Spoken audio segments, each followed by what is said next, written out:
안녕하세요, 빈브락입니다. 부하.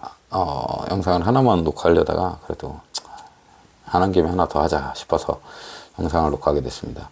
최근에 가장 뜨거운 이슈는 당연히 배민 매각설이겠죠. 근데 라이브 때도 물어보시는 분들이 계셨었어요. 어떻게 생각하시냐라고 얘기를 했을 때 이번 매각설이 과연 진행이 될 것인가 라는 생각부터 먼저 한다고 얘기를 했었거든요. 왜냐면 배민 매각설은 매년 나왔습니다. 매년 나왔지만 정작 그 딜리버리 히어로, 앞으로는 DH라고 하겠습니다. 딜리버리 DH 측에서도 뭐 그런 무빙이 없었고 움직임이 전혀 없었고, 국내 기업들 또한 그런 인수전에 참여하겠다는 의사를 드러내는 기업이 단 한 군데도 없었습니다. 왜냐하면 이거 자체가 시장처 뜬소문으로 끝난 경우가 많기 때문에 그렇게 됐었는데, 형님들은 이제 희망회로를 돌리게 되잖아요. 배달기사다 보니까 새로운 주인이 좀 더 이제 배달기사의 처우를 개선해 줬으면 하는 바람으로 이 매각이 잘 됐으면 하는 그런 희망을 갖고 이거를 지켜보실 거잖아요. 근데 실제로 그렇게 될 확률은 매우 낮습니다. 뭐 요거는 이제 뒷부분에서 다시 얘기를 할게요. 근데 저는 개인적으로 라이브에서도 얘기를 했던 부분이지만 이 매각설이 과연 진짜일까? 이게 그냥 카더라가 아니고 진짜일까라는 의구심이 먼저 들었어요.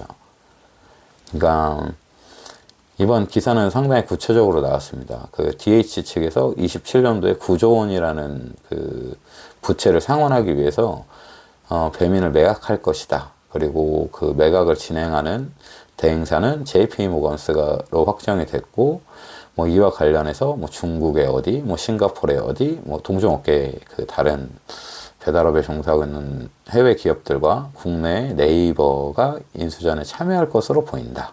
라는 매우 디테일한 기사가 났었습니다. 근데 사실상 그거에 대한 후속 기사가 아예 없습니다. 그냥 이번에도 사실 그냥 뜬 소문으로 끝날 확률이 높아요. 왜냐하면 이 정도 규모의 그 매각은 실제로 미리 이렇게 공개가 되는 경우가 별로 없어요. 주관사를 선정하고 주관사가 뒤로 작업을 해서 나중에 이제 진짜 본격적인 딜이 될 때 이제 그 보통 이 정도 규모가 되면 모든 사람들이 참여를 하는 게 아니라 그 우선 그 의향서, 내가 이거 매수를 할게 라는 그 의향서를 접수를 하게 되고, 그 중에 가장 그 적극적으로 높은 금액을 써내는 의향사 두세 군데를 추려서 본격적으로 딜을 하기 때문에 그때쯤에 언론에 공개가 되는 게 일반적입니다. 어중이 떠중이들한테 다 이렇게 권하지 않아요. 왜냐하면 규모 자체가 너무 크잖아요. 이번에 구체적인 금액까지 나왔어요. 6조, 7조 정도라고. 근데 그 DH가 우한 형제들을 인수할 때 아마 8조 정도에 인수한 걸로 알고 있거든요. 그 지분 100%를 8조 정도에 인수했던 걸로 기억을 하는데, 6조, 7조? 형님들이 8조에 산 거를 6조, 7조에 팔고 싶을까요? 물론 뭐 영업이익이 좀 줄어들기는 했지만 여전히 충분히 그 수익성이나 영업이익률은 떨어졌어도 그 금액 자체나 그런 부분에, 그리고 명실상부한 대한민국 배달 1위 업체임에도 그런 프리미엄이 있는데 1조나 2조를 손해보면서 팔까? 이런 생각도 들었기 때문에 이 기사에 대한 신빙성의 문제가 좀 있다라는 생각이 들어서 이 매각설에 대한 거는 굳이 언급을 하고 싶지 않았었습니다. 이거는 그냥 뭐 사실 유튜브한테는 떡밥이에요. 그냥 뭐 이렇게 매각을 할 거고, 뭐 얘가 인수하면 이렇게 될 거고, 제가 인수하면 이렇게 될 거고, 우리 상황이 이렇게 될 거고, 뭐 떡밥 좋잖아요. 근데 그냥 그렇게 단순히 조회수를 빨아먹는 영상을 찍고 싶지는 않아서 이 부분에 대해서는 언급을 별로 하고 싶지 않았어요. 사실 저는 이번 매각설에 대해서 별로 뭐 느낌이 없어요.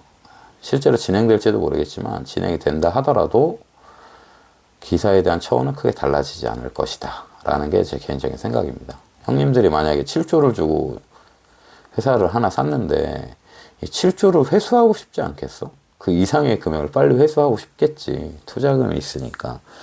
그러면 적어도 지금보다 나빠지면 나빠졌지 사실상. 유지만 돼도 라는 생각이 듭니다. 먼저 사실 그걸 견제하기 위해서 정부가 있는 거겠죠. 그죠? 근데 매각설 자체에 대해서도 회의감을 많이 갖고 있고, 크게 신경 쓰지 않는 이유는 어쨌든 배민이라는 회사는 운영이 되고 있고, 이거와 관련해서 회사를 유지를 해야 되는 그 실무진들의 입장도 있기 때문에 사실상 당장은 저희한테 크게 여파가 영향이 있지 않을 거라는 게 제 개인적인 생각입니다. 뭐 형님들의 희망으로는 저 또한 같은 기사로서 적극 뭐 찬성하는 바이고 공감을 하지만 실제로 일어나기는 힘들다라는 게 제 개인적인 생각이고요. 제가 진짜로 하고 싶은 얘기는 사실 다른 얘기입니다. 다른 얘기예요. 그거는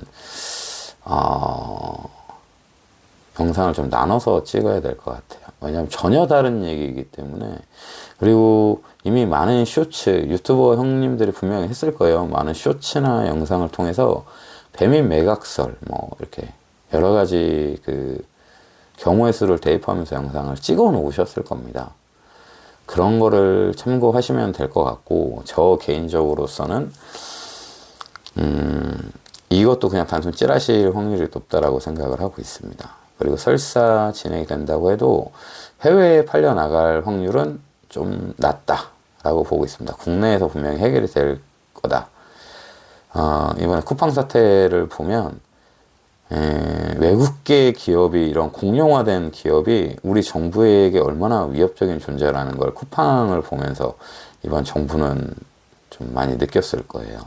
말을 안 들어 처먹잖아. 그렇다고 불러다가 조인트 까면서 괴롭힐 수도 없어. 왜? 외국계 기업이라.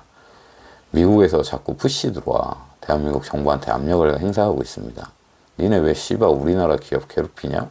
웃기지 않아요? 한국에서 시작을 했고, 자본금 물론 일본 자본금으로 시작을 했지만 한국에서 시작을 한 산업이고 한국에서 모든 수익이 나오는 회사인데, 이 회사 등록을 나스닥에 하면서 미국에다가 미국 회사로 그 옷을 갈아입었더니 미국 회사가 돼버렸어요. 정작 미국인들은 쿠팡이 뭔지도 모를 거야. 근데 이런 회사가 미국 회사로 등록하고 나니까 정부 말을 듣지 않아. 그래서 이번 정부는 절실히 느낄 겁니다. 이 개새끼들 그 외국으로 옷 갈아입으면은 어떻게 하기 힘들구나. 그래서 아마 배민 매각은 국내에서 이루어지지 않을까라는 생각을 하고 있고요. 우리가 걱정할 건 뭐다? 그 이후다. 그렇기 때문에 이 부분에 대한 얘기는 언급하지 않고, 최근 배민의 행보, 다른 얘기를 좀 해보겠습니다. 그거는 2부에서 얘기를 하도록 하겠습니다.